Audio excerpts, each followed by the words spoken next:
আসসালামু আলাইকুম ভিউয়ার্স, কেমন আছেন সবাই?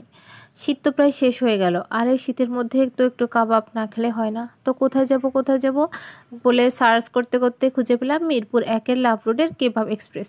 এটার মোটামুটি ভালোই রিভিউ দেখে এখানে চলে আসলাম। এসে তো দেখি মাথায় হাত, এখানে এত প্রচণ্ড মানুষের ভিড়। আগে থেকেই পেমেন্ট করে টোকেন হাতে নিয়ে দাঁড়িয়ে থাকতে হয়, সিট পাওয়া যায় না।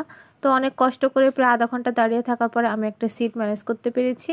তো আমি আমার ছেলেকে নিয়ে সিটে বসে আছি। আর এখানের একটা জিনিস, ওই যে উনি হচ্ছে হেড শেফ যে আসছে, উনি সব টেবিলে গিয়ে গিয়ে খোঁজ নিচ্ছে যে আসলে এখানের খাবার কেমন, কোনো প্রবলেম আছে কি না খাবারে। উনি মেনলি আগে তুর্কি ছিল, তুর্কি থেকে এসে উনি বাংলাদেশে ওনার নিজের এই রেস্টুরেন্টটা ওপেন করেছে। তো প্রায় 1 ঘন্টা ওয়েট করার পরে আমাদের খাবার চলে এসেছে। আমরা 2 রকমের কাবাব অর্ডার করেছিলাম, সাথে এখানে পরোটা পাওয়া যায়, নান পাওয়া যায় না।